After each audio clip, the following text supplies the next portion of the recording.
सर्व कागदपत्र सुपूर्द करणार आहोत। मुंबई आणि ठाण्यात मुख्यमंत्री देवेंद्र फडणवीसांचे छत्रपती शिवाजी महाराजांना नमन करतानाचे फोटो असलेले बॅनर झळकलेत। या बॅनरवर फक्त देवाभाऊ एवढाच उल्लेख करण्यात आलाय, तर प्रमुख वृत्तपत्रांच्या पहिल्या पानावर देखील देवाभाऊ असा उल्लेख असलेल्या जाहिराती देण्यात आल्या आहेत। हे बॅनर्स नेमके कुणी लावले हे कळू शकलेलं नाहीये। मात्र राज्य सरकारनं मराठा आरक्षणाबाबत 3 GR काढल्यानंतर भाजपनं ही बॅनरबाजी केल्याची चर्चा आहे। यावर उपमुख्यमंत्री शिंदेंनाही पत्रकारांनी प्रश्न विचारला, परंतु आम्ही श्रेयवादाच्या लढाईत नाही, मराठा समाज आणि ओबीसी समाजाला न्याय देण्याचं काम महायुती सरकार करतंय असं एकनाथ शिंदे म्हणाले। महायुती सरकारनं मागच्या 2.5 वर्षात केलेल्या कामाची पोचपावती आम्हाला गेल्या वर्षीच्या विधानसभा निवडणुकीत विजयाच्या रूपात मिळाली। देवेंद्रजी आणि आम्ही दुसरी इनिंग सुरू केली आहे। यापुढे देखील असंच काम करत राहू, हाच आमचा अजेंडा आहे असं देखील उपमुख्यमंत्री एकनाथ शिंदे म्हणाले।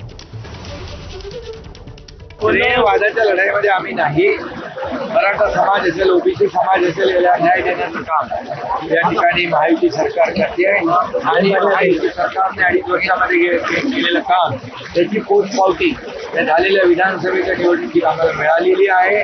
आता देवेंद्रजी आणि आम्ही टीम म्हणून दुसरी इनिंग सुरू केलेली आहे। यापुढे देखील असंच काम वेगाने या राज्याचा विकास, सर्वसामान्य गोरगरिबांना मदत हाच आमचा अजेंडा आहे।